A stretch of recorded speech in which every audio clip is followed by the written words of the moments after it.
Assalamualaikum warahmatullahi wabarakatuh. Apa khabar semua? Selamat pagi, pagi Jumaat yang penuh barakah.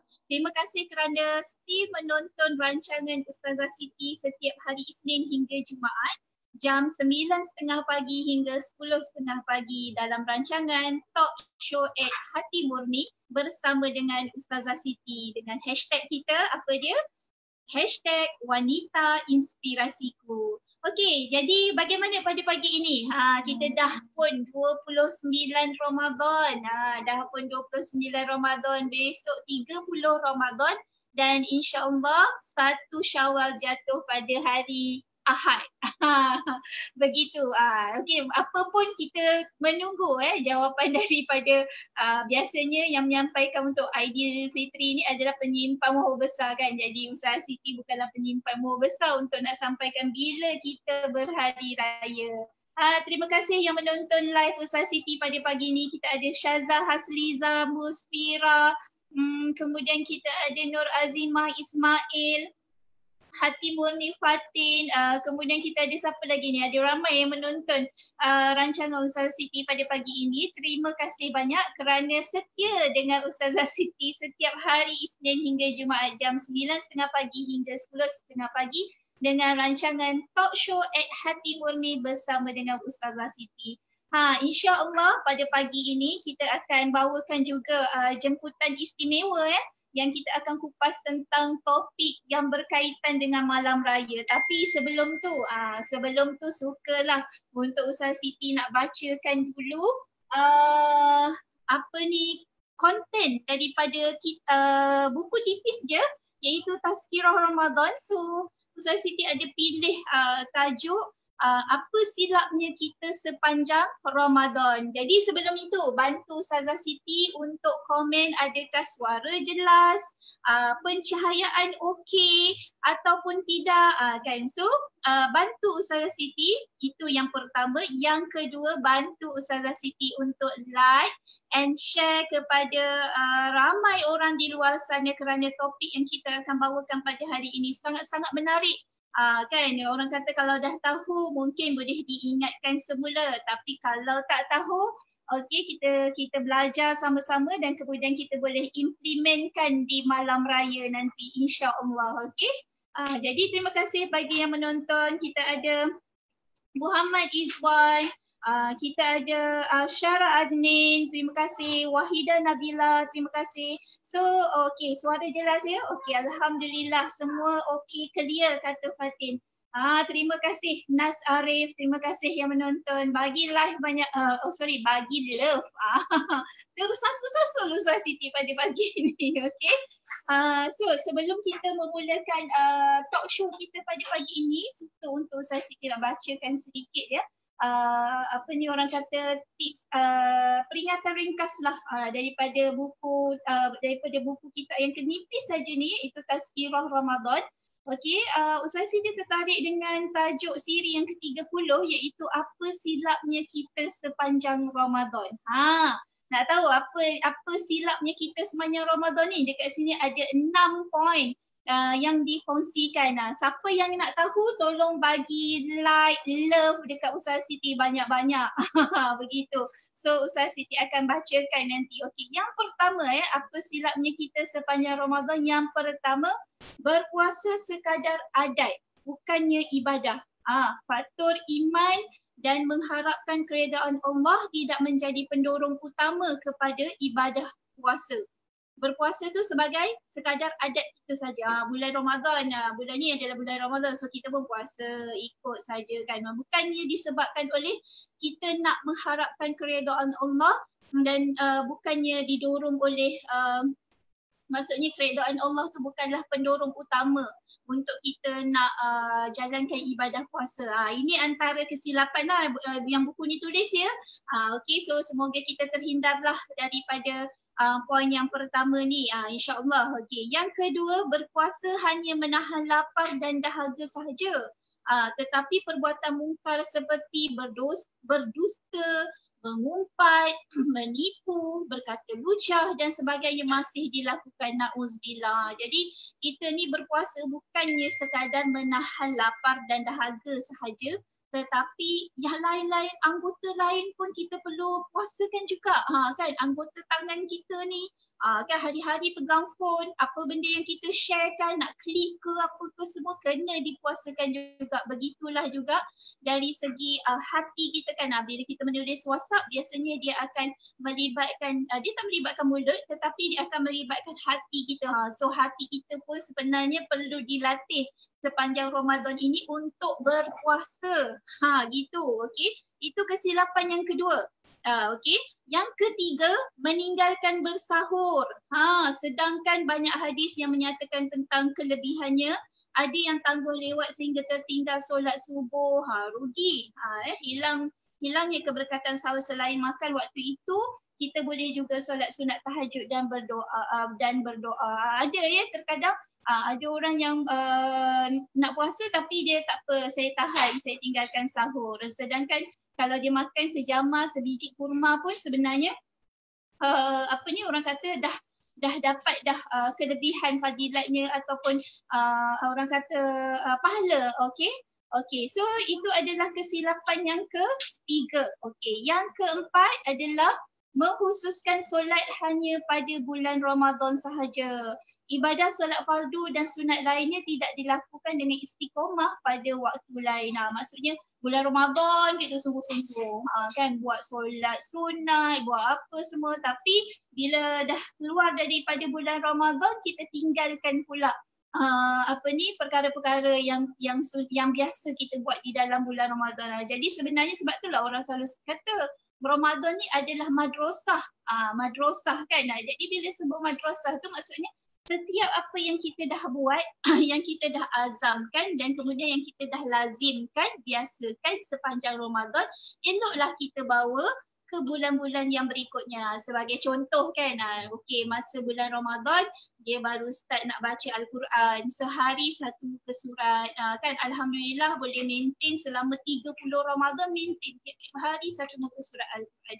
Jadi selepas bukan bulan Ramadan, habis dia raya je, dah tinggalkan sebulan. Tak baguslah macam tu. So yang bagusnya adalah diteruskan istiqomah. Yang penting adalah istiqomah, berterusan. Jadi teruskanlah walaupun Syawal ke, Rejab ke, okey.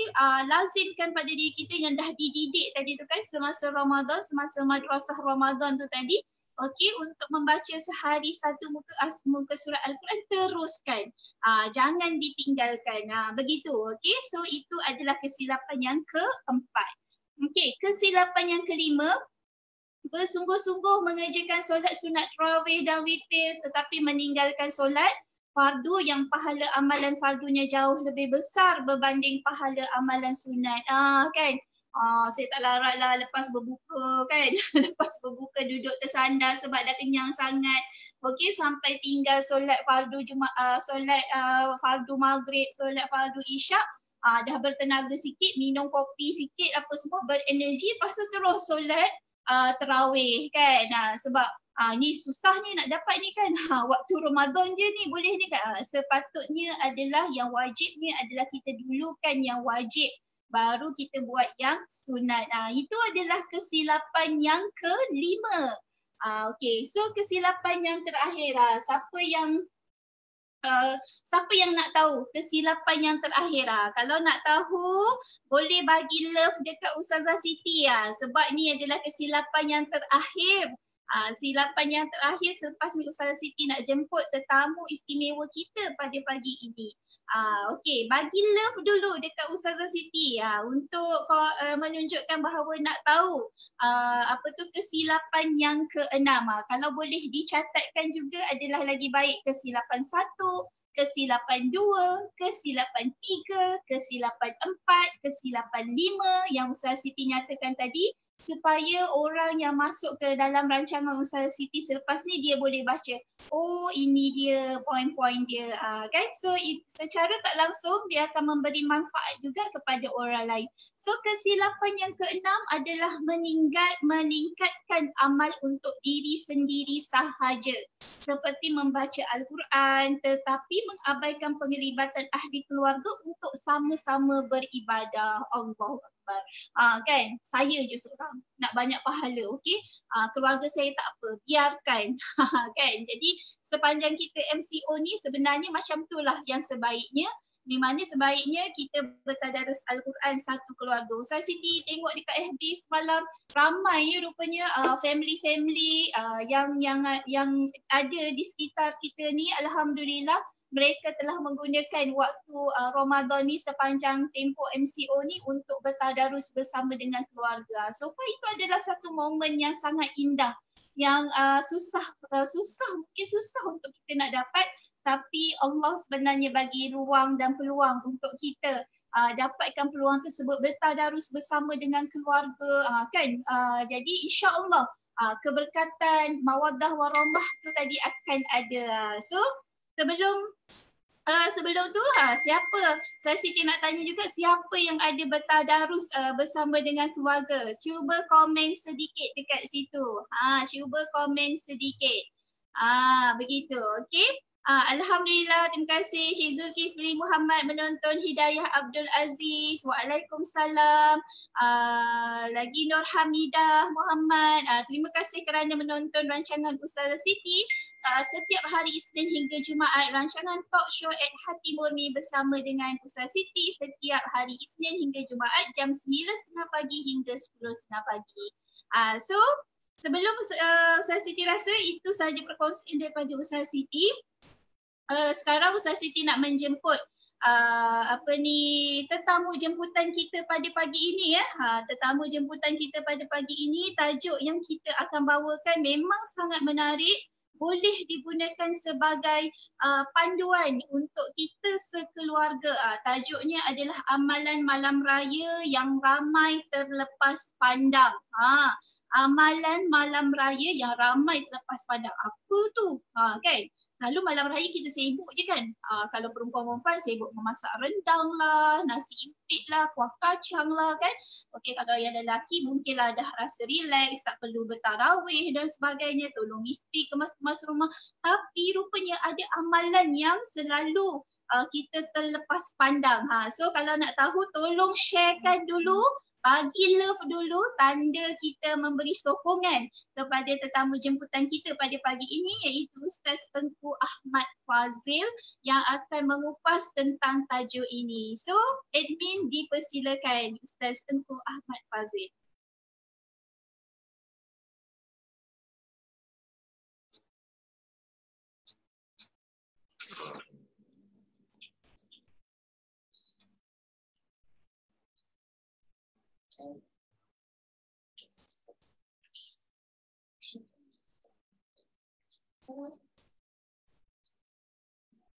Assalamualaikum. Waalaikumsalam. Assalamualaikum Ustaz.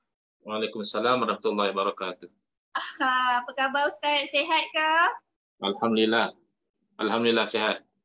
Okey, baik. Terima kasih Ustaz kerana menerima jemputan kami kali kedua untuk bersama dengan Ustaz Siti dalam rancangan talk show at Hati Murni bersama dengan Ustaz Siti.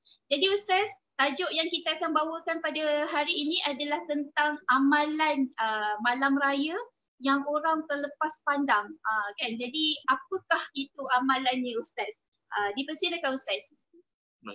Bismillahirrahmanirrahim. Alhamdulillahirabbil alamin wa afdhalus salati wa atamut taslim ala sayyidina Muhammadin wa ala alihi wa sahbihi ajma'in. Rabbi shrah li sadri wa yassir li amri wahlul 'uqdatam min lisani yafqahu qawli. Subhanaka la ilma lana illa ma 'allamtana innaka antal alimul hakim. Allahumma akhrijna min zulumatil wahmi wa akrimna binuril fahmi waftah alaina bima'rifatil ilmi wa sahhil akhlaqana bil hilm. Waj'alna mimman yastami'una al-qawla fayattabi'una ahsanah. Allahumma ati nufusana taqwaha wa zakkiha anta khairu man zakkaha anta waliyuha wa maulaha. Allahumma arinal haqqa haqqan warzuqna ittiba'ah wa arinal batila batilan warzuqna ijtinabah. Allahumma anfa'na bima 'allamtana wa 'allimna ma yanfa'una wa zidna ilman wa huda. Amma ba'd. Qala Allah Subhanahu wa ta'ala Bismillahirrahmanirrahim. Wal 'asri innal insana lafi khusrin illa alladhina amanu wa 'amilus solihati wa tawasaw bil haqqi wa tawasaw bis sabr. Shadaqallahul azim. Dalam surah yang pendek, suratul As, Allah Subhanahu Wa Taala memberitahu kepada kita bahawa manusia ini berada di dalam kerugian. Tapi dikecualikan daripada orang yang rugi illal ladzina amanu. Yang pertama, orang-orang yang beriman. Ya, orang yang tidak beriman memang mereka berada dalam kerugian yang besar. Mereka terdedah kepada azab Allah Subhanahu Wa Taala yang berkekalan. Kemudian illal ladzina amanu wa amilus solihat, dan orang-orang yang beramal soleh. Kalau beriman semata-mata tetapi tidak melakukan amal soleh, masih lagi berada dalam kerugian. Wa tawasaw bil haqqi wa tawasaw bis sabr, berpesan dengan kebenaran dan berpesan-pesan dengan kesabaran. Jadi fokus adalah kepada wa amilus solihat, dan orang-orang yang beramal soleh. Sentiasa digandingkan alladzina amanu, orang-orang yang beriman, wa amilus solihat. Maknanya orang yang beriman itu tidak dapat lari daripada melakukan amal-amal yang soleh. Jadi sebelum saya pergi fokus kepada amalan-amalan di malam hari raya ini, insya-Allah bermanfaat untuk kita ambil faham satu perkara yang basic, ya, kerana kadang-kadang bila kita nak beramal pun kita masih lagi diganggu gugat, ya, oleh berbagai-bagai keraguan. Boleh ke amal ni, mana dalil ini, hadis dhaif dan sebagainya. Jadi kita ambil faham perkara yang asas dahulu, bahawa kita umat Islam ini kita yakin kita wajib beramal dengan perintah Allah Subhanahu Wa Taala, baik perintah dalam bentuk suruhan maupun perintah dalam bentuk larangan. Kita wajib beramal. Wajib beramal maknanya ikut hukum dia lah, ya. Ada yang wajib, ada yang sunat dan seterusnya. Baik. Jadi yang dikatakan perintah Allah Taala ini diketahui di dalam Al-Quran dan hadis. Saya kalau boleh nak orang faham background tu dulu, supaya bila kita bentangkan apa yang dikatakan amalan pada malam hari raya ini tidak timbul keraguan, ya, iaitu dalam Quran dan hadis. Soalan seterusnya adalah, bila kita kata kita perlu beramal dengan apa yang ada dalam Quran dan hadis, macam mana kita tahu yang dikatakan Al-Quran itu sebenarnya memang Al-Quran? Macam mana kita tahu yang dikatakan hadis itu memang sebenarnya hadis? Kerana jelas Al-Quran bukan turun kepada kita. Kita bukan orang yang mendapat wahyu Al-Quran. Bukan Jibril datang bagi Al-Quran kepada kita. Kemudian bukan juga kita mendengar Al-Quran daripada mulut Nabi SAW sendiri. Demikian juga hadis yang kita kata ini hadis sahih riwayat Imam Bukhari, ini hadis sahih riwayat Imam Muslim dan sebagainya. Hakikatnya kita tidak dengar hadis itu daripada mulut Nabi SAW. Jadi bagaimana kita tahu yang dikatakan Al-Quran itu Al-Quran, yang dikatakan hadis itu hadis, adalah melalui orang yang hidup sezaman dengan kita, yang mengajar kepada kita, ini Al-Quran. Yang mengajar kepada kita, ini hadis. Dan beliau juga tidak mendapat Al-Quran direct daripada Nabi SAW. Tidak mendapat hadis direct daripada Nabi SAW. Jadi beliau juga mengambil daripada guru beliau. Jadi poinnya apa? Bila kita kata kena beramal dengan Quran dan hadis, dia sangat berkaitan dengan periwayatan. Al-Quran sampai kepada daripada Nabi SAW kepada sahabat, daripada sahabat kepada generasi seterusnya melalui bilangan riwayat yang sangat ramai. Itulah yang dikatakan sebagai mutawatir. Bilangan yang ramai ini menyebabkan kita tidak ada ragu-ragu lagi bahawa yang dikatakan Al-Quran itu memang Al-Quran, kerana mustahil seramai itu manusia boleh tersilap. Seramai itu manusia semua pakat terlupa, itu mustahil. Jadi bila al-mutawatiru yufidul qat'a. Bila sesuatu riwayat itu datang secara mutawatir, dia menghasilkan keyakinan. Ya, contohlah, kita tak kata Quran hadis lagi. Selepas berlaku krisis politik di negara kita, siapa nak jadi Perdana Menteri selepas Perdana Menteri ke-7 kita meletakkan jawatan, ada orang kata ini, ada orang kata itu. Akhirnya kita dapat berita yang dilantik menjadi Perdana Menteri adalah Tan Sri Muhyiddin Yassin. Baik, ada tak orang yang masih meragui bahawa Tan Sri Muhyiddin Yassin telah dilantik sebagai Perdana Menteri? Kalau Ustazah sendiri misalnya, Ustazah yakin tak Perdana Menteri kita sekarang ni adalah Tan Sri Muhyiddin? Jadi Ustazah kenal lah, bukannya jadi tanya Muhyiddin siapa, taklah, kenal lah Tan Sri Muhyiddin. Cuma Tan Sri Muhyiddin tak kenal Ustazah lah kan. Baik. Jadi kenapa ustazah yakin sedangkan ustazah tidak hadir pada majlis angkat sumpah Tan Sri Muhyiddin? Kan Tan Sri Muhyiddin itu dilantik jadi Perdana Menteri, nanti dia akan ada angkat sumpah menjadi Perdana Menteri. Ustazah tak hadir pun. Tapi kenapa ustazah yakin? Kerana perkhabaran mengatakan bahawa beliau telah dilantik sebagai Perdana Menteri itu disampaikan oleh begitu ramai orang. Takkanlah seramai itu orang semuanya pakat menipu, pakat tersilap. Itu poinnya. Maknanya walaupun cerita itu bukan Quran hadis, tapi oleh kerana ia sampai secara mutawatir, al-mutawatiru yufidul qat'a. Perkara yang mutawatir itu menatijahkan keyakinan. Ya, okey. Al-Quran semuanya mutawatir, jadi selesai masalah. Daripada sudut Al-Quran itu adalah Al-Quran, tidak ada keraguan. Bahkan boleh membawa kepada kufur. Ya. Orang yang meragu-ragukan, ini Quran ke bukan, itu bawa kepada kufur ataupun murtad. Berbeza dengan hadis. Hadis Nabi SAW, ada sebahagian kecil sampai kepada kita daripada Nabi SAW juga sebagaimana Al-Quran, iaitu secara mutawatir. Ya, ada hadis yang mutawatir, itu sudah yakin, maka oleh kerana sudah yakin itu daripada Nabi SAW, ulama tak perlu nak bincang panjang lah. Dan memang itu daripada Nabi SAW, tinggal nak fahamkan maknanya saja. Baik. Tetapi tidak semua hadis, bahkan banyak hadis yang diriwayat secara ahad, diriwayat oleh bilangan yang tak ramai. Bila bilangan tak ramai, maka di situ yufiduz zon. Dia hanya menatijahkan sangkaan saja. Nak kata yakin itu daripada Nabi SAW, tak yakin. Okay. Oleh kerana ada keraguan, maka ulama terpaksa kerja lebih.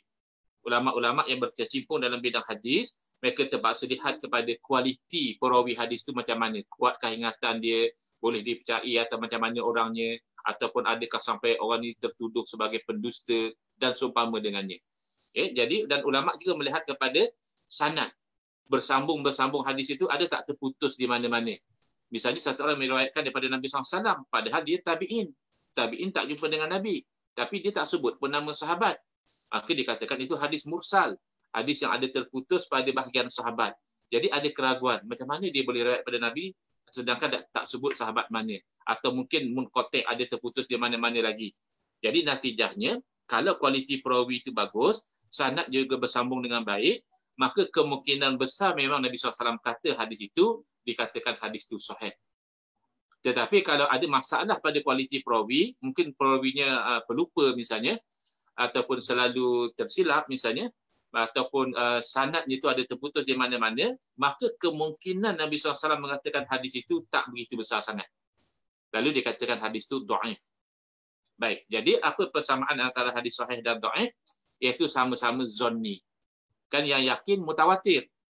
Yang dhaif dan sahih sama daripada sudut sama-sama tidak yakin. Sama-sama ada keraguan. Cuma apa beza? Kalau sama exactly, tak payahlah ulama bagikan ini sahih, ini dhaif. Ada beza dia. Beza dia adalah kalau hadis sahih, kemungkinan Nabi SAW mengatakan hadis itu tinggi. Persentage itu tinggi. Sedangkan kalau hadis itu dhaif, ya, dhaif pun ada banyak kategori. Kita katalah hadis dhaif yang biasa, yang pertengahan, kemungkinan Nabi SAW mengatakan hadis itu tidak sebagus sebagaimana hadis sahih. Mana persentage dia itu rendah. Tapi taklah kata, confirm Nabi tak kata. Ini yang kadang-kadang masyarakat kita, orang Melayu ni, dia terkeliru dekat situ. Sebab bila dia kata hadis ni tak sahih, kalau konotasi orang Melayu tak sahih ni mana tak betul. Misalnya lah kan, misalnya okay, kita dapat khabar, betul ke lepas raya nak bubar parlimen? Lepas tu adalah kawan kita yang jenis-jenis orang politik lah, ya, orang yang bergerumang dengan politik ni, dia kata tak sahih tu. Bila dia kata tak sahih tu, automatik kita kata tak betul. Kan? Padahal dalam ilmu hadis, tak sahih bukan makna tak betul. Tak sahih bermakna tidak memenuhi kriteria hadis sahih. Boleh jadi betul. Tapi kebolehjadian betul itu tidak sebagus sebagai hadis yang sahih. Makanya ulama kita bila berjumpa dengan hadis yang dhaif, tidak mereka tolak secara total sebagaimana yang disangkakan oleh sebahagian umat Islam sekarang, ini hadis dhaif ni mana boleh beramal. Tidak. Ulama kita melonggarkan dalam bab nak beramal, kelebihan-kelebihan beramal hadis yang dhaif. Itu mukaddimahnya. Kerana apa? Kerana amalan malam hari raya ni ada disebutkan dalam riwayat-riwayat hadis, tetapi dinilai oleh para ulama hadis itu sebagai dhaif. Tapi dhaif sekalipun, kita lihat apa kata Al-Imam Al-Hafiz An-Nawawi rahimahullah taala, ulama yang masyhur ya, yang terbilang dalam dunia keilmuan, menyebutkan dalam kitabnya Al-Azkar. Al-Azkar ni plural, jamak kepada zikir. Kalau zikir satu, kalau Al-Azkar banyak. Dalam kitab Al-Azkar itu kalau ada ustaz-ustaz yang boleh syarahkan kepada kita sangat baik. Kerana Imam Nawawi rahimahullah taala menyusun dalam kitab itu daripada hadis-hadis Nabi SAW, zikir daripada mula bangun tidur sampai nak tidur balik. Setiap detik kehidupan kita itu dipenuhi dengan zikrullah. Apa kata Imam Nawawi rahimahullah taala? Kata beliau, i'lam annahu yustahabbu. Saya sebelum saya lupa, saya nak mengucapkan jazakumullahu khaira kepada guru dan sahabat saya Al-Fadil Ustaz Muhadir bin Haji Jun hafizahullah, kerana sudi berkongsikan nota beliau yang mungkin beliau akan edarkan berhampir dengan hari raya nanti. Ini belum komplit lagi, tapi beliau sudi mengkongsikan compilation amalan malam hari raya ini supaya saya dapat memperpanjangkan pula maklumat itu kepada yang mengikuti live kita ini. Jadi kata Imam Nawawi rahimahullah taala, i'lam annahu yustahabbu ihya'u lailatal idain fi zikrillah taala was-salah.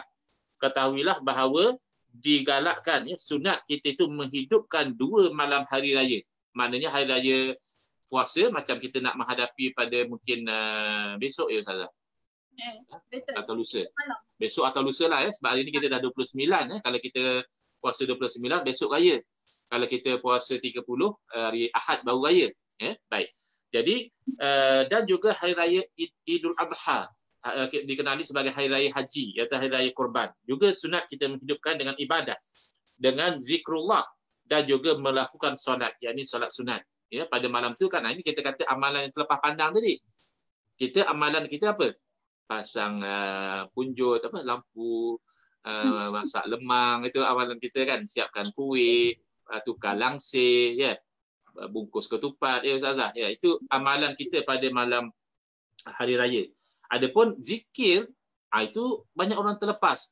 Lebih-lebih lagi kalau di zaman yang tak PKP, kan orang balik kampung. Bila balik kampung, lama tak jumpa saudara. Bila jumpa saudara, mana kita nak berzikir dah, mana kita nak solat lagi. Kita bersembang, kita berjenaka, kita apa. Kalau yang lelakinya mungkin sambil isap rokok di luar. Yang perempuannya sambil bungkus ketupat, lagi menganyam ketupat lagi, sambil mengupat dan sebagainya. Kan, itu boleh jadi berlaku. Suasana hari raya yang macam itu. Jadi tak, sebenarnya yang digalakkan kita lakukan adalah kita melakukan zikrullah. Bukanlah kata tak boleh buat kuih, persediaan dan sebagainya. Tapi kena ada pertukaran masa untuk dihidupkan dengan zikrullah, dengan solat sunat. Wa ghairihima minat ta'at, dan lain-lain bentuk ketaatan. Ini yang kadang-kadang kita sekarang sangat mudah. Kan kita banyak orang, tapi jangan tertipulah. Banyak orang yang minta bantuan derma dan sebagainya. Kalau kita memang yakin, kalau kita tipu pun insya-Allah pahala kita tak dapat. Tapi kalau boleh kita nak yang genuine. Kan sedekah juga ketaatan. Malam raya tu kita boleh online saja.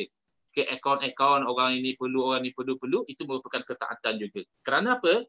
Lil haditsil warid fi dzalika. Kerana ada hadis. Itu yang saya mukadimahkan tadi dengan cerita apa status hadis dhaif tu. Man ahya lailatal id lam yamut qalbuhu yauma tamutul qulub. Barang siapa yang menghidupkan 2 malam hari raya, yakni dengan ibadah, nescaya tidak akan mati hatinya pada hari yang hati-hati menjadi mati. Nauzubillah, kita tak nak hati kita mati. Orang yang hati dah mati, walaupun jasad masih hidup, dia tidak akan melakukan ketaatan kepada Allah Ta'ala. Bahkan dia tidak akan ternasihati dengan apa bentuk nasihat. Bahkan kalau ada berlaku kematian, yang orang yang terdekat dengan dia pun tidak akan menginsafkan dia. Dan bahkan apa sahaja pun tidak akan membawa hidayah kepada dia. Itu kita tak mahu. Hati yang mati kita tak mahu. Wa ruwiya. Ruwiya ni kalau orang yang bergelumang dengan ilmu hadis, dia tahu. Bila disebut dan diriwayatkan, itu indikasi bahawa hadis ni dhaif. Dia tak kata qala Rasulullah SAW dengan jazam. Nabi SAW bersabda. Cuma dia kata ada diriwayatkan. Man qama lailatal idaini lillahi muhtasiban lam yamut qalbuhu hina tamutul qulub. Barang siapa yang mendirikan 2 malam hari raya kerana Allah, muhtasiban, mengharap-harapkan ridha dan pahala daripada Allah Ta'ala, nescaya tidak akan mati hatinya pada masa hati-hati menjadi mati. Hakadha ja'a fi riwayat Syafi'i wa Ibn Majah. Riwayat ini walaupun dhaif diriwayat sendiri oleh Imam Syafi'i rahimahullah taala dan catatannya dalam kitab Al-Um dan juga Imam Ibn Majah, ya. Wa huwa haditsun dhaif, dan hadis ini memang hadisnya dhaif. Penilaian ulama hadis mengatakan dhaif. Rawainahu min riwayati Abi Umamah marfu'an wa mauqufa. Kami meriwayatkan hadis ini, kami itu Imam Nawawi lah rahimahullah taala, daripada riwayat Abi Umamah marfu' dan juga mauquf. Marfu' maknanya perkataan itu dianggap perkataan Nabi SAW. Diangkat perkataan ini sebagai perkataan Nabi SAW. Mauquf maknanya dianggap perkataan itu perkataan sahabat. Terhenti pada perkataan sahabat saja. Mana-mana pun dia merupakan riwayat yang dhaif, ya. Sama ada yang marfu' dhaif, yang mauquf juga dhaif.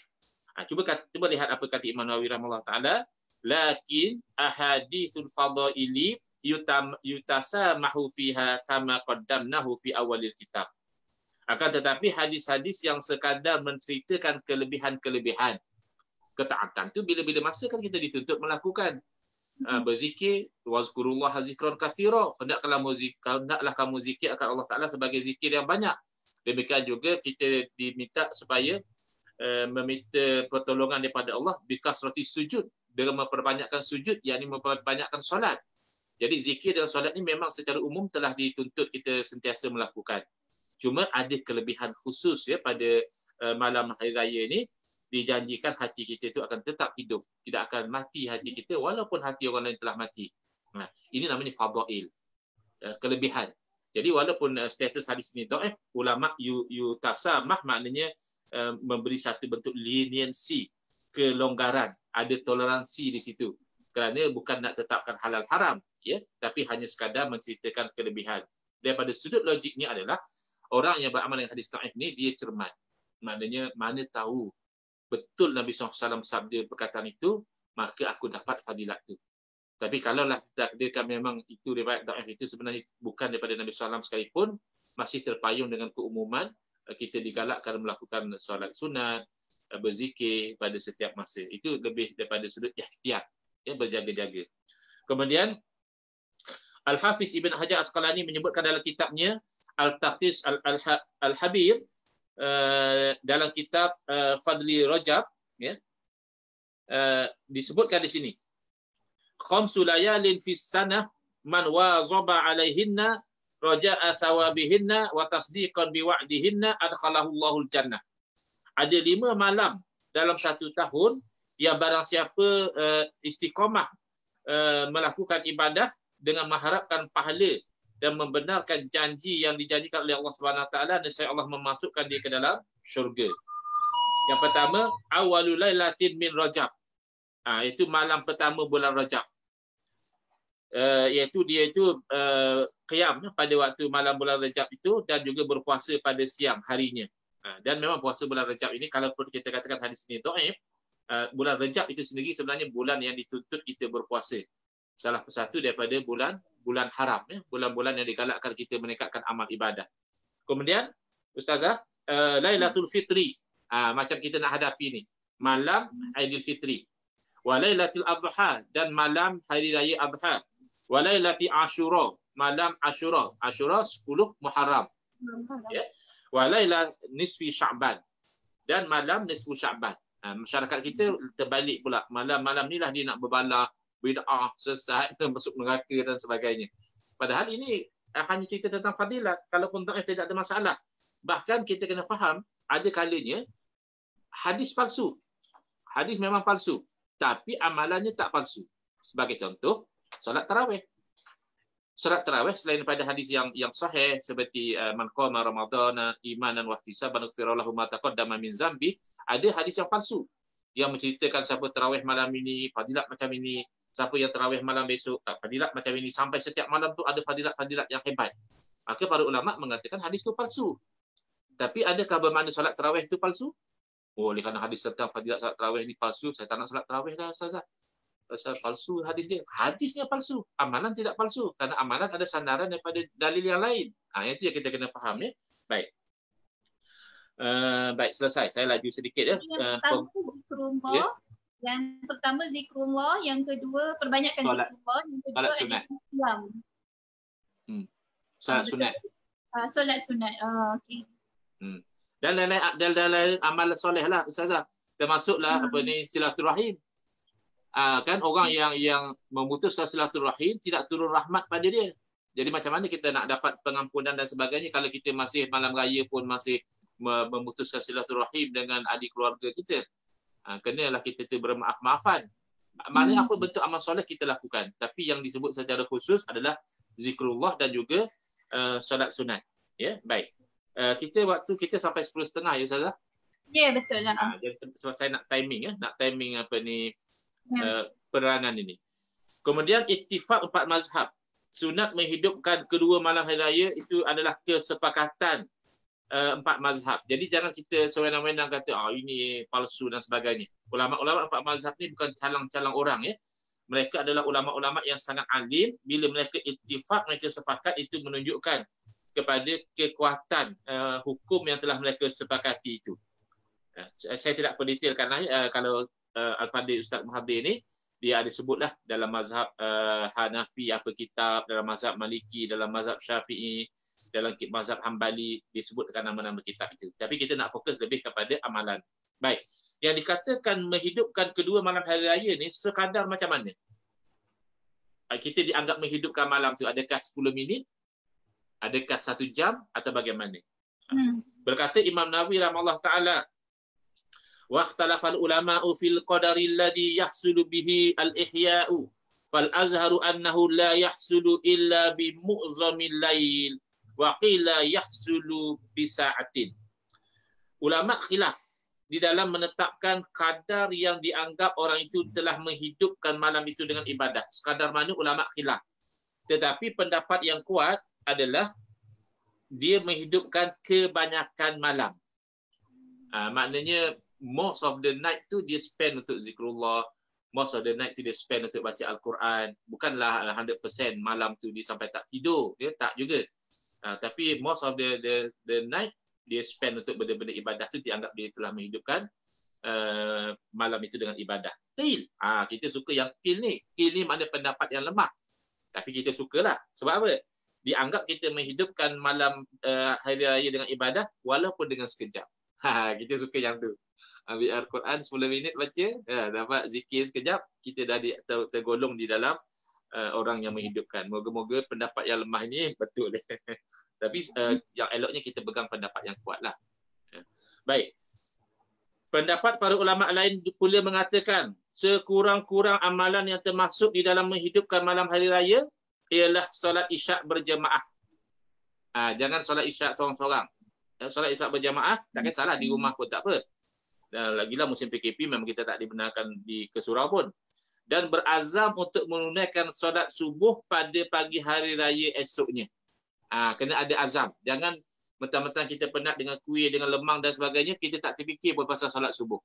Kita solat isyak berjemaah dan kita dalam hati kita besok aku nak bangun solat subuh berjemaah juga. Hari raya besok. Dan ada yang mengatakan sekurang-kurangnya solat isyak dan solat subuh berjemaah. Baik. Pada malam hari raya apa kita perlu buat? Pertama, mandi. Ya, setelah berbuka puasa, sangat elok mandi dengan niat supaya badan menjadi segar dan menghilangkan rasa mengantuk untuk membangunkan malam hari raya.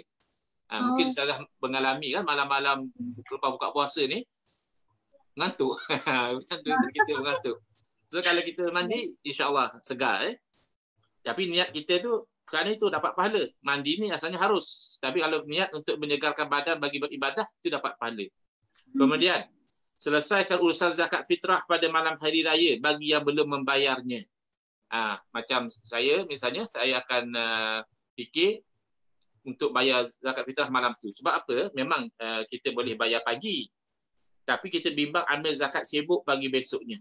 Memang kalau kira afdalnya, sebelum kita solat-solat raya tu, kita bayarlah zakat fitrah tu, itu yang afdal. Tapi bimbang nak tunggu yang afdal, nanti terlepas terus. Orang dah semayang sunat hari raya dah. Kita takut terlepas tu, maka malam tu kalau... Tapi dah Ustaz, boleh buat secara online. Yalah, sebab kita nak berjumpa secara fizikal tak dapat, maka secara online tu kira bid'ah lah. Tapi bid'ah yang dianggap hasanah. Walaupun zakat ini urusan ibadah. Ada orang kata bid'ah dalam ibadah haram semua. Zakat ibadah. Tapi kenapa ulama membenarkan? Kerana melihat dia tak bercanggah dengan syarak. Dia hanya satu cara untuk dia menunaikan yang mana zakat itu akhirnya sampai. Kalau ikutkan yang asal, duit pun tak boleh. Asalnya kan kena bayar zakat tu dengan makanan ruji. Di tempat kita beras. Tapi kemudian ulama ijtihad lagi. Boleh dengan nilai. Kerana kalau dengan beras tu nanti masyakkah. Orang yang nak bayar tak masyakkah mana, tak berat mana. Orang yang nak bawa zakat tu. Ambil zakat kena bawa lori. nak angkut beras yang orang bayar zakat. Jadi diijtihadkan lagi, dan di zaman kita ulama ijtihad lagi. Oleh kerana dah boleh disampaikan secara online, boleh bayar zakat secara online. Ini ijtihad yang far'i lah. Yang asalnya tidak berubah kewajipan bayar zakat itu tetap sebagaimana yang ditetapkan daripada awal lagi. Baik. Kemudian usahakan, ini bagi yang mampu, tidak tidur pada malam hari raya untuk mengisinya dengan amal ibadah, dan supaya dijaga hati daripada mati, daripada mengasihi Allah Subhanahu Wa Taala. Maknanya orang yang mampu. Mungkin kita tak mampu, atau sekurang-kurangnya kita tidur dalam keadaan sedang beribadah. Sedang duduk tu kita tidur sejenak macam itu. Kalau boleh. Kalau tak pun macam tadilah, kebanyakan malam tu kita hidupkan. Antara amal ibadah yang boleh dilakukan untuk menghidupkan termasuklah, ini yang biasa, tapi kadang kita take things for granted. Yang biasa ni kita macam tak ambil berat sangat. Iaitu pertama, solat sunat qabliyah. Dah masuk maghrib kan? Solat sunat qabliyah. Tapi kita kadang sibuk dengan buka puasa apa semua, kita punya solat maghrib pun sipi-sipi je. Dah nak ambil waktu. Kan? Tapi kalau seeloknya solat qabliyah, solat maghrib, kemudian ba'diyah lagi. Ba'diyah tu yang lebih muakkad berbanding dengan qabliyah. Kalau kita nampak masa sempit, kita boleh skip yang qabliyah, fokus kepada fardu maghrib dan ba'diyah maghrib. Baik, kemudian solat maghrib. Dan secara lengkap, dan selepasnya kita berwirid kalau boleh dengan wirid yang dikatakan al-Qushaisiyah ataupun al-Madaniyah. Itu wirid yang disusun oleh para ulama berdasarkan kepada hadis-hadis Nabi SAW. Yang wirid yang orang Malaysia selalu buat ni lah. Istighfarnya, ada Fatihahnya, ada ayat kursinya, ada tasbih 33, tahmid 33, takbir 33. Kemudian bertakbir. Ini keistimewaan hari raya. Kalau hari raya puasa, dia takbir mutlak. Takbir pada bila-bila masa. Kalau hari raya haji, dia ada dua jenis. Satu takbir mutlak dan satu lagi takbir muqayyad. Takbir yang lepas mayang tu. Itu yang hari raya sampai hari tasyrik kan masih takbir. Tapi kalau hari raya puasa, waktu yang disunatkan bertakbir itu sampai sunat hari raya saja. Maknanya selesai solat sunat hari raya, selesailah takbir hari raya. Baik. Ini sesuai dengan firman Allah Ta'ala, walitukmilul iddata walitukabbirullaha ala ma hadakum wa la'allakum tashkurun. Dan hendaklah kamu mencukupkan bilangannya, dan hendaklah kamu mengagungkan Allah bertakbir atas petunjuk yang Allah berikan kepada kamu. Takbir raya lah. Allahu Akbar, Allahu Akbar, Allahu Akbar. Allah, dan seterusnya. Okay? Semua orang tahulah takbir raya. Tapi kadang-kadang silap-silap lama-lama tak takbir, Ustaz, jadi takbir azan. Ustazah. Allahu Akbar, Allahu Akbar. Dia bela. Kena praktis juga tu. Sebab benda ni 2 kali setahun. Kadang-kadang terlupa. Baik. Selepas solat maghrib, sunat bertakbir dengan suara yang nyaring bagi lelaki ketika berada di rumah. Perempuan jangan nyaring. Takbir boleh takbir dituntut lelaki dan perempuan, tapi yang menyaringkan tu lelaki. Di masjid atau surau atau di jalan raya, kita kata takbir itu mursal. Sambil berjalan pun kita takbir. Sambil memandu pun kita takbir. Ia bermula daripada ghurub syams, tenggelamnya matahari, masuk waktu maghrib lah senang cerita, sehinggalah imam mendirikan solat sunat Idul Fitri. Imam Allah Akbar dah. Tak ada takbir lagi lah untuk takbir solat hari raya puasa. Kalau hari raya haji nanti ada hari tasyrik lagi. Boleh lagi Ustazah? Boleh. Baik. Kemudian lakukan solat sunat awabin 6 rakaat. Kerana solat sunat awabin ni lepas maghrib dan antara maghrib dan isyak itu mendapat pahala ibadah selama 12 tahun. Man shalla ba'dal maghribi 6 rakaatin lam yatakallam fima bainahunna bisu'in udilna lahu bi ibadati tintai asyrata sanatan. Siapa yang solat lepas maghrib 6 rakaat tanpa diselangi antara sesuatu perbicaraan yang buruk. Tu hati-hati Kena simpan handphone Ustazah. Mana tahu kita tengah semayang awabin, kita duk WhatsApp benda-benda yang tak elok. Maknanya kita berkomunikasi benda yang tak bagus. Kadang-kadang politik lah biasanya yang orang sembang benda-benda tak bagus ni. Jadi kita ketepikan handphone semua tu, kita salat 6 rakaat, fokus, itu menyamai pahala ibadat 12 tahun. Besar pahala sunat awabin. Kemudian, sebenarnya sunat awabin ni kalau boleh kita lakukan rutin. Kalau boleh setiap malam, bukan hanya malam hari raya saja. Sunat awabin. Kemudian, solat qabliyah isyak, bila masuk waktu isyak, qabliyah isyak, lepas azan, qabliyah isyak, dan selepas solat isyak itu ba'diyah. Kemudian jangan lupa solat isyak berjamaah. Daripada Sayyidina Uthman bin Affan radhiyallahu anhu, beliau berkata, sami'tu Rasulullah SAW yaqul man shallal isya'a fi jama'atin faka'annama qama nisfal lail wa man shallal subha fi jama'atin faka'annama shallal lail kullahu. Sayyidina Uthman bin Affan radhiyallahu anhu menceritakan bahawa aku pernah mendengar Nabi SAW bersabda, barang siapa yang sembahyang isyak berjamaah seolah-olah dia telah mendirikan separuh malam. Dan barang siapa yang menunaikan salat subuh berjamaah, maka seumpama dia mendirikan keseluruhan malam. Jadi lepas salat isyak berjamaah, berwiridlah dengan lengkap. Yang ni pun kadang penyakit orang kita zaman sekarang. Dia panas bontot lah untuk berwirid ni, dia tak tahan. Dia nak cepat, so kena paksa sikit. Lama-lama dah biasa, okeylah ya. Mula-mula tu nak kena paksa sikit. Kemudian, kalau mampu, seelok-eloknya salat sunat lepas isyak tu 4 rakaat.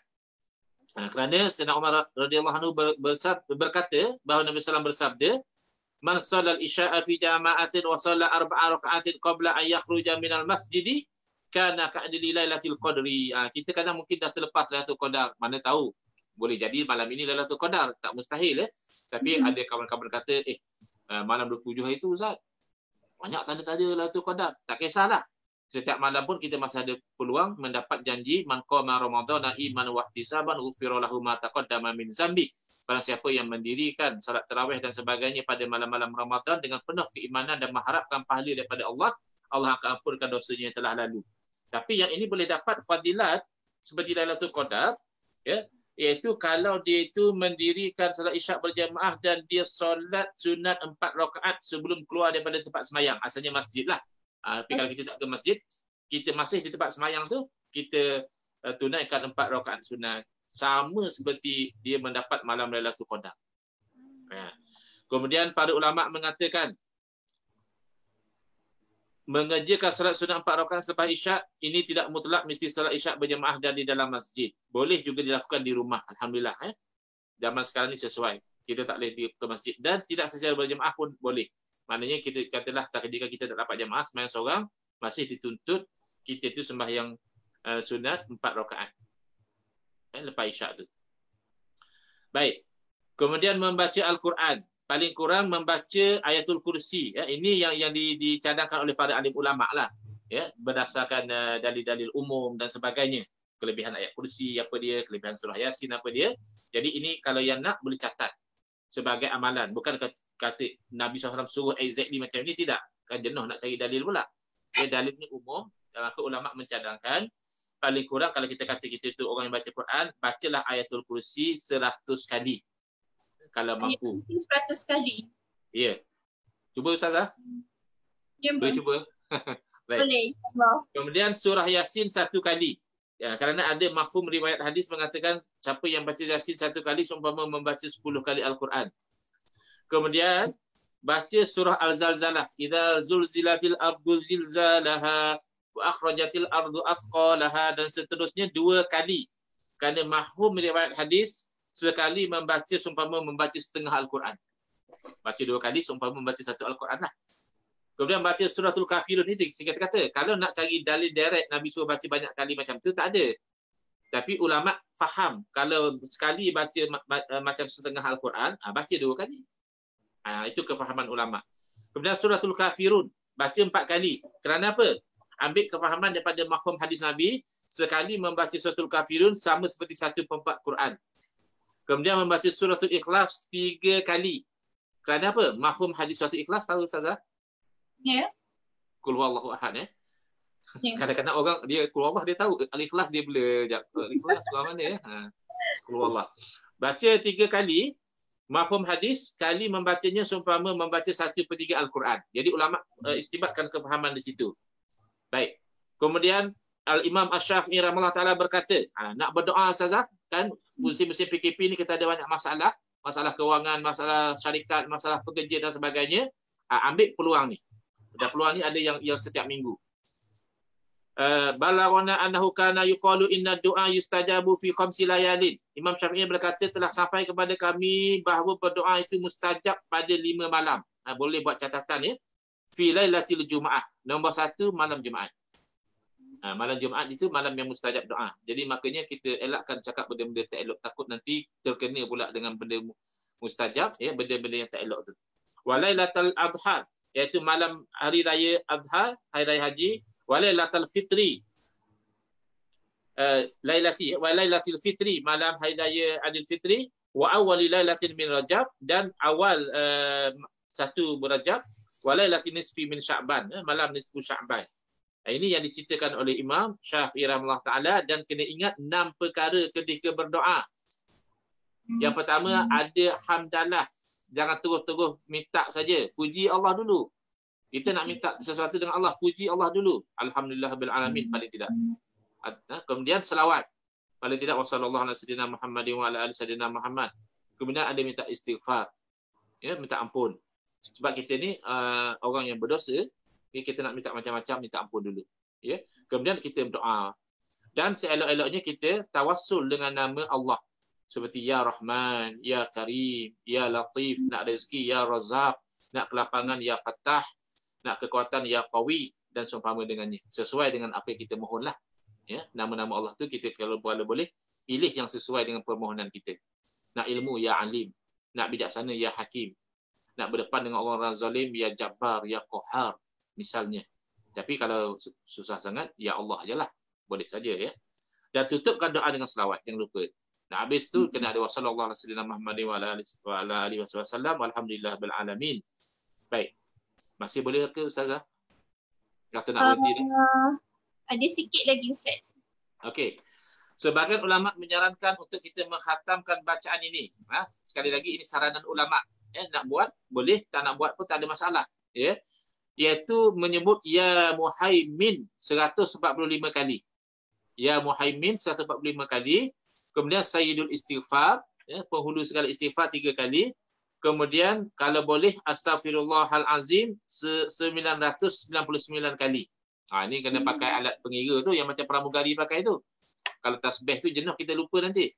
Dan ini kita amalkan di malam raya. Okay. Malam hari raya. Kemudian untuk yang ke-1000 kan kita Astaghfirullah. Masuk astagfirullah yang ke-1000 tu astaghfirullahalazim alladzi la ilaha illa huwal hayyul qayyum wa atubu ilaih. Baik, cadangannya begitu. Kemudian boleh juga kita baca subhanallah walhamdulillah wala ilaha illallah wallahu akbar. Ini mudah kan? Tapi 1 kali. Itu kalau boleh 1 kali, tak banyak-banyak ya. Sambil-sambil masak boleh Ustazah. Kemudian la ilaha illallah 1000 kali kalau mampu. Kalau tak mampu buatlah 100. Kan, benda yang tak mampu buat jangan tinggal semua. Kemudian baca doa Allahumma tsabitna bil qauli tsabit, ya Allah tetapkanlah kami dengan ucapan yang tetap, iaitu la ilaha illallah, sebab kita tak mau kematian kita nanti sampai tidak diucapkan la ilaha illallah daripada mulut kita. Kemudian ya hayyu ya qayyum la ilaha illa anta 40 kali. Boleh Ustazah? Ya hayyu ya qayyum la ilaha illa anta 40 kali. Dan kemudian 18 kali kita sebut apa? Ya Hayyu Ya Qayyum ahyil quluba tahyaha wa aslih lanal a'mala fid dini wad dunya. 18 kali. Ya. Ya Hayyu Ya Qayyum, wahai yang maha hidup lagi maha menguruskan segala-galanya. Ahyil quluba tahyaha. Hidupkanlah hati-hati engkau yang menghidupkannya. Wa aslih lanal a'mala fid dini wad dunya, dan elokkanlah amalan-amalan dalam agama dan juga dalam dunia. Dan sebelum tidur berniatlah untuk bangun mengerjakan solat tahajud dan solat-solat sunat lain sebelum subuh. Jadi, saya ingat dengan masa yang ada dah sesuai, saya berhenti di situ ya Ustazah? Ya, betul. Kalau kita lihat banyak ya Ustaz ya amalan-amalan yang boleh ni, saya rasa kalau para wanita tak sempat untuk nak masak tu. Jadi boleh Ustazah sambil masak, selawat. Sambil masak subhanallah walhamdulillah wala ilaha illallah wallahu akbar. Insya-Allah berkat masakan pun lazat, ada berkat insya-Allah. Betul. Lagi berkat makanan yang dimasak tu tadi. InsyaAllah. Okey, Ustaz, jadi untuk kesimpulan lastnya Ustaz, silakan. Baik, kesimpulannya sebagaimana yang saya mukadimahkan tadi, kita sebagai hamba Allah ni tak lari daripada dituntut melakukan amal yang soleh, dan amal yang soleh ini ada ibadah yang khusus, solatnya, puasa dan sebagainya, dan ada juga amal soleh itu dalam bentuk yang umum. Senyum kepada saudara kita, amal soleh, mengalihkan benda yang menyakiti orang, amal soleh, amal ma'ruf nahi mungkar, amal soleh dan sebagainya. Maka sama-samalah kita itu mengisikan sementara kita masih hidup ini, kehidupan kita ini dengan amal soleh, baik yang zahir maupun amal soleh dalam hati, iaitu yang batin, ikhlas, redha, sabar, syukur dan seumpamanya. Hadza wabillahi taufiq wal hidayah. Wassalamualaikum warahmatullahi wabarakatuh. Baik, terima kasih Ustaz. Sama-sama. Okey, macam mana? Banyak sangat kan amalan, kan zikir-zikir. Tapi kita orang kata kalau macam Ustaz bagi tahu tadilah kan, time kita masak apa semua tu kita bolehlah listkan balik apa zikir-zikir yang elok kita nak amalkan sambil masak tu tadi. Okey, kita baca sambil pasal langsir kita baca kan, begitu. Okey. So insya-Allah semoga perkongsian ini boleh membantu untuk kita nak orang kata tingkatkan lagi kehambaan kita kepada Allah Subhanahu Wa Taala. Jadi di kesempatan ini Ustazah Siti nak ambil kesempatan untuk mengucapkan selamat Hari Raya Aidilfitri, maaf zahir dan batin. Sekiranya seandainya sepanjang tempoh Ustazah Siti menghostkan rancangan talk show Hati Murni bersama dengan Ustazah Siti ni setiap hari, ada perkataan-perkataan yang terguris terguris sekasar bahasa ke dan sebagainya. So Ustazah Siti ambil kesempatan untuk nak mohon kemaafan. Sama-samalah kita ambil setiap ilmu yang kita perolehi sepanjang rancangan kita ni tadi untuk kita jadikan sebagai panduan untuk kehidupan kita, buat diri kita, buat keluarga kita, dan seterusnya akan membantu membina generasi baru, Malaysia insya-Allah yang lebih orang kata berakhlak mulia, saksiah peribadinya bagus, okey, dan yang penting adalah berlandaskan kepada Al-Quran dan As-Sunnah. Yang itu yang paling penting, okey. So insya-Allah hari ini hari Jumaat adalah hari last untuk rancangan talk show Hati Murni bersama dengan Ustazah Siti. InsyaAllah kita akan continue lagi. Kita masih ada lagi, kan, jangan sangka selepas ni Hati Murni tak ada talk show lagi. InsyaAllah kita akan berjumpa lagi pada hari raya yang keempat.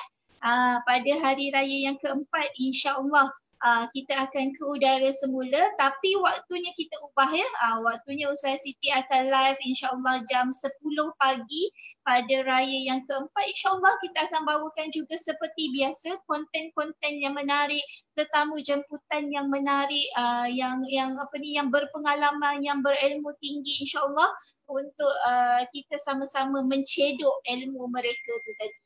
Jadi itu saja daripada Ustazah Siti. Semoga kita berhari raya dalam keadaan yang bergembira walaupun dalam keadaan norma baru, okey, dalam suasana yang baru. Jagalah kesihatan untuk diri, keluarga, dan juga yang paling pentinglah diri dan keluarga. Jadi itu saja daripada Ustazah Siti. Terima kasih kerana menonton rancangan Ustazah Siti pada pagi ini. Wabillahi taufiq wal hidayah. Wassalamualaikum warahmatullahi wabarakatuh.